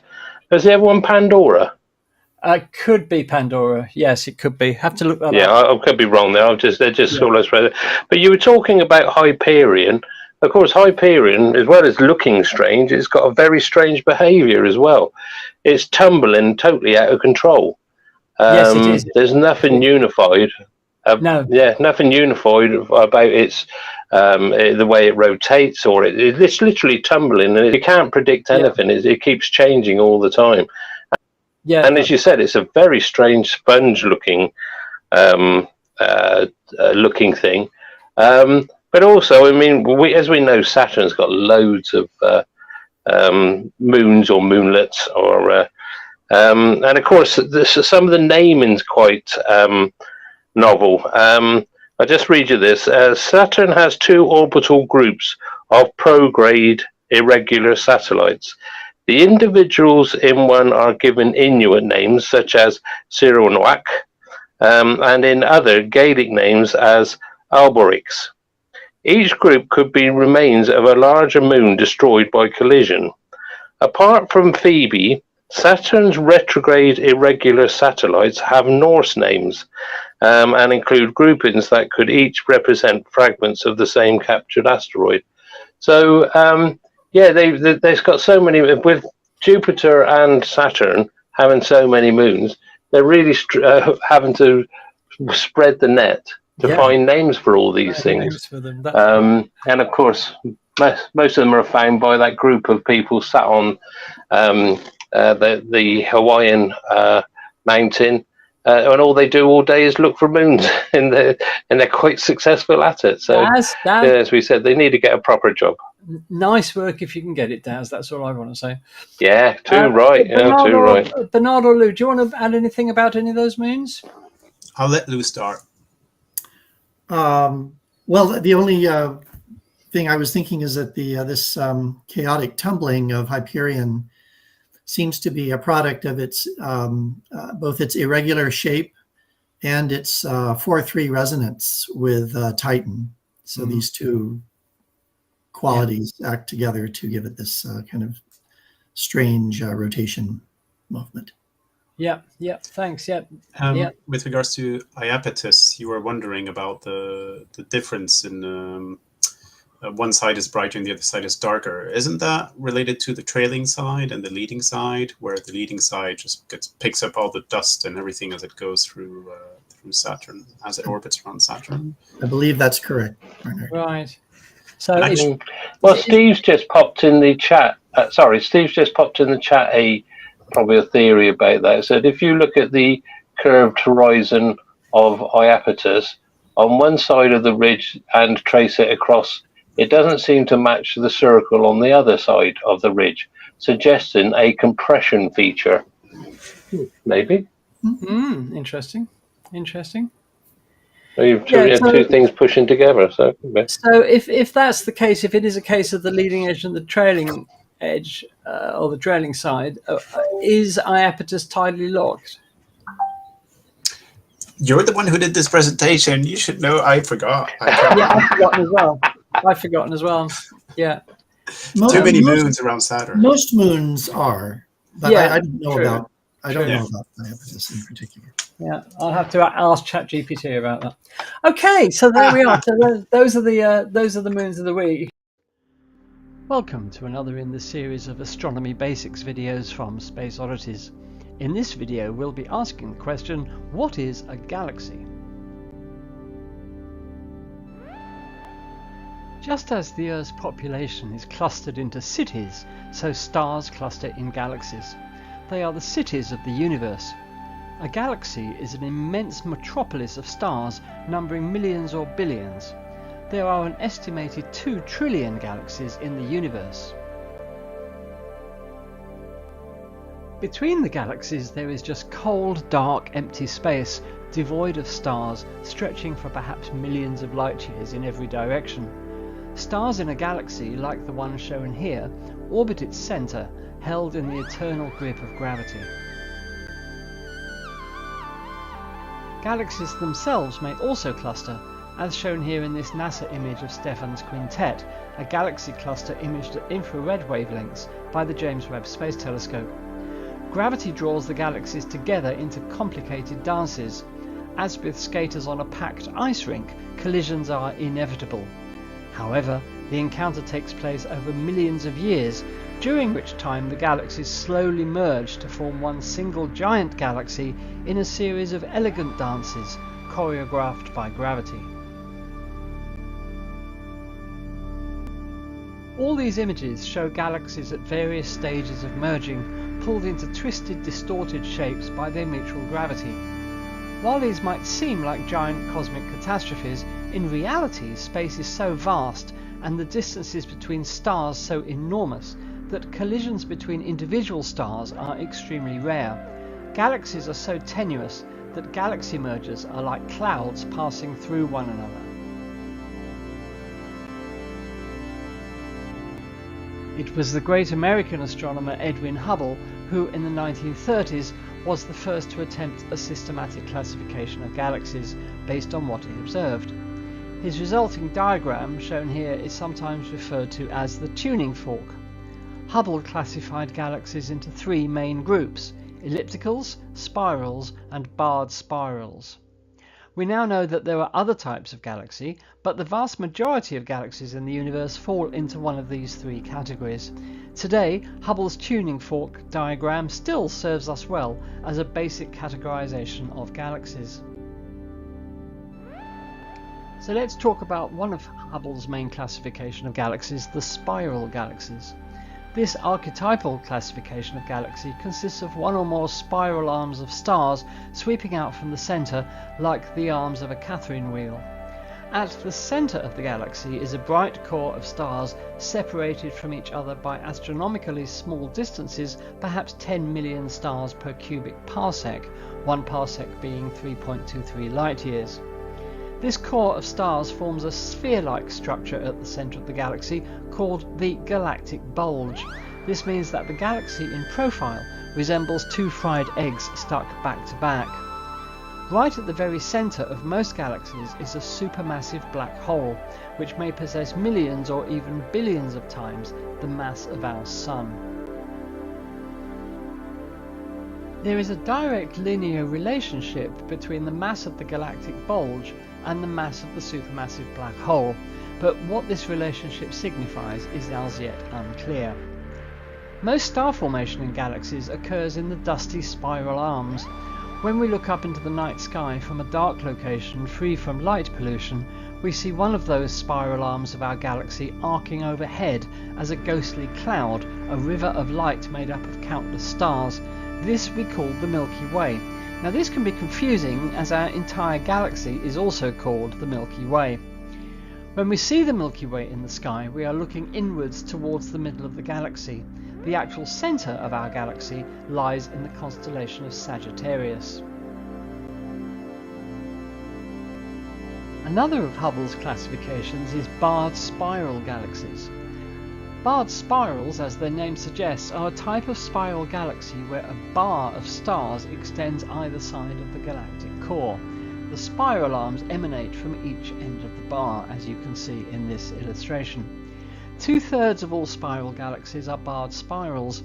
Surprisingly, our own Milky Way galaxy is a barred spiral, although this was not discovered until 2005 from observations made with the Spitzer Space Telescope. The bars in barred spiral galaxies form when the orbits of stars in the galaxy's inner disk become unstable and deviate from a circular path. This can happen for a number of reasons, including interactions with other galaxies. When two galaxies merge or even just pass close to each other, the gravitational forces can disrupt the orbits of stars in both galaxies. This can lead to the formation of a bar in one or both galaxies. Disk instability. The disk of a spiral galaxy is constantly rotating. This rotation creates a centrifugal force that pushes stars outward. However, the gravity of the galaxy's central bulge pulls stars inward. If the centrifugal force is not strong enough to balance the gravitational pull, the disk can become unstable and form a bar. Gas accretion. Spiral galaxies are constantly accreting gas from their surroundings. This gas can fall into the galaxy's disk and spiral inward towards the centre. As the gas falls in, it can lose energy and cause the stars in the disk to slow down, and this can lead to the formation of a bar. Once a bar forms in a spiral galaxy, it can grow over time by attracting more and more stars into its orbit. The bar can also drive the formation of new stars in the galaxy's centre. This is because the bar can channel gas and dust towards the centre, where it can collapse and form new stars. Bars play an important role in the evolution of spiral galaxies. They can help to distribute gas and dust throughout the galaxy, and they can also drive the formation of new stars. Bars may also be responsible for the formation of active galactic nuclei, or AGNs, which are regions of intense star formation and black hole activity at the centres of some galaxies. The main features of an elliptical galaxy are an elliptical shape. Elliptical galaxies have a smooth ellipsoidal shape. They can range from being almost perfectly spherical to elongated ovals. Little gas and dust. Elliptical galaxies contain very little gas and dust. This is because most of the gas and dust in these galaxies has already been consumed to form stars. Old stars. Elliptical galaxies are primarily populated by old stars. These stars are typically red and low mass. Random orbits. The stars in elliptical galaxies have random orbits. This means that they do not move in a disk or spiral pattern, as is the case in spiral galaxies. Large size. Elliptical galaxies are typically very large galaxies. Some of the largest galaxies in the universe are elliptical galaxies. Preferential location in galaxy clusters. Elliptical galaxies are more likely to be found in galaxy clusters than in the field. High luminosity. Elliptical galaxies are also typically very luminous galaxies. This means that they emit a lot of light. Central supermassive black holes. Elliptical galaxies are thought to contain a supermassive black hole at their centres. The mass of the black hole is correlated with the mass of the galaxy. It is believed that elliptical galaxies form as the result of collisions between two or more galaxies. In the distant future, perhaps in about 4 billion years, our own galaxy and the Andromeda galaxy will collide, merge and form an elliptical galaxy, their graceful spiral forms completely disappearing over millions of years, consumed and torn apart by gravity's relentless maw. This is why elliptical galaxies contain very old stars. They are remnants from the galaxies which collided. Elliptical galaxies with their paucity of gas are incapable of giving birth to new stars. This is elliptical galaxy M87 in the constellation of Virgo, some 53 million light-years away. Emanating from its centre is a jet of plasma extending for 5,000 light-years. This jet originates from a supermassive black hole at the centre of the galaxy. In 2017, the Event Horizon Telescope managed to image the black hole in an incredible feat of technology and ingenuity.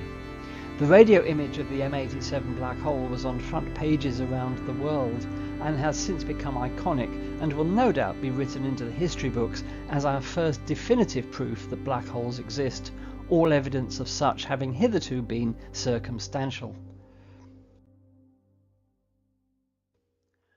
Well, apart from the main Hubble classifications of galaxies, there are other types. Dwarf galaxies usually comprise just a few million stars and are tiny in comparison to other types, hence their name. They are often found orbiting spiral galaxies, such as the 50 or so found around the Milky Way. Ring galaxies are very rare and comprise a ring of stars surrounding a bright central core. It's not known at present how they form. Irregular galaxies are amorphous galaxies having little or no structure. It's possible they may be the results of galactic collisions. Lenticular galaxies are lens-shaped, hence their name.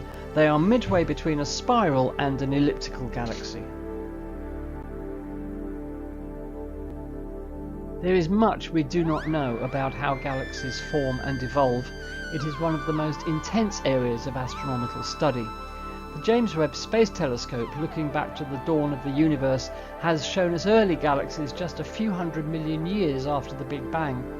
How galaxies evolve so quickly in such an astronomically short period of time is not well understood, but it is to be hoped that further JWST observations will shed some light on the conundrum. This image shows some of the very early galaxies imaged by the JWST. It is incredible that we are able to look back in time to the infant universe before the formation of the majestic spiral galaxies. Well, we hope you've enjoyed this introduction to galaxies. Just to summarise, galaxies are vast cities of stars.